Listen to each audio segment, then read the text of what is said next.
తమ పార్టీ నేతలు తప్పు చేసి ఉంటే సిఐడి విచారణ ఎందుకు చేస్తామని రేవంత్ రెడ్డి అన్నారు. రాష్ట్రం ఏర్పడిన తర్వాత మైనింగ్ అక్రమాలపై విచారణకు ఆదేశించామని అన్నారు. 12 ఏళ్లుగా జరుగుతున్న మైనింగ్ దోపిడీపై సిఐడి విచారణ చేస్తుందని, మైనింగ్ శాఖ నుంచి ప్రభుత్వానికి ఆదాయం వచ్చేలా చర్యలు తీసుకున్నామని చెప్పారు. రాఘవ కన్స్ట్రక్షన్స్ కు చెందిన నోటీసును బీఆర్ఎస్ కు ప్రస్తావించిందని రేవంత్ రెడ్డి ఆరోపించారు.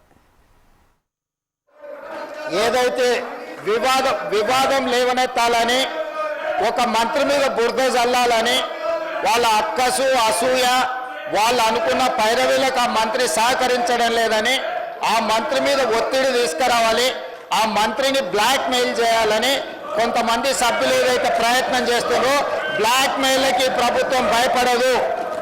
ఇలాంటి బ్లాక్ మెయిల్లు ఇంకెక్కడైనా జరుగుతాయేమో కానీ ఈ ప్రభుత్వం దగ్గర జరగదు. ఈనాడు వాళ్ళు అడుగుతున్నారు విచారణ కావాలని. అధ్యక్ష, తమరి ద్వారా ప్రతిపక్షానికి, తెలంగాణ ప్రజలకు నేను మాట ఇస్తున్నా, విచారణ ఆదేశించడానికి మా ప్రభుత్వం సిద్ధంగా ఉంది. గతంలో మైనింగ్ శాఖ మంత్రిగా పనిచేసిన వ్యక్తి ఏదైతే వాళ్ళ మైనింగ్ లీజు రాపించుకొని అక్రమంగా మైనింగ్ చేసిండో, దీనికి సంబంధించిన దాని మీద విచారణ, ఏదైతే illegal mining mid west granites కు సంబంధించి ఏదైతే దోపిడీ జరిగిందో, వాళ్ళ తమ్ముడినే స్వయంగా పెట్టి ఈ దోపిడీకి పాల్పడ్డాడు, మిడ్ వెస్ట్ గ్రనైట్స్ మీద విచారణకు ఆదేశిస్తాం అధ్యక్ష.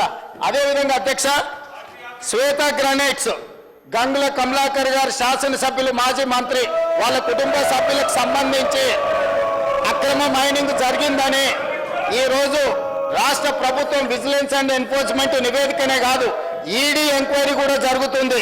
కాబట్టి శ్వేత గ్రనైట్స్ కు సంబంధించి శాసనసభ్యులు గంగుల కమలాకర్ గారి కుటుంబ సభ్యులకు సంబంధించిన ఇల్లీగల్ మైనింగ్ మీద ఈరోజు విచారణ ఆదేశించడానికి మేము సిద్ధంగా ఉన్నాం అధ్యక్ష.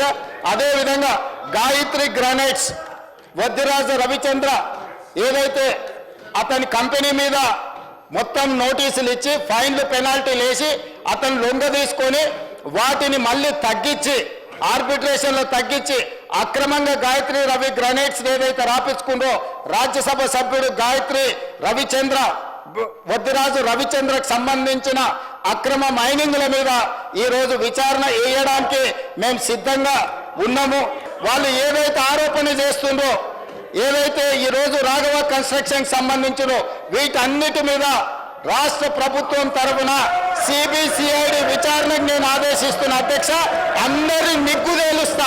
ఈ ప్రభుత్వం మీద బురద జల్లడానికి, లొంగని మంత్రుల మీద ఆరోపణలు చేయడానికి ప్రయత్నం చేస్తారు. మీరు ఏం బురద జల్లినా భయపడ్డాడు ఎవరు లేడు.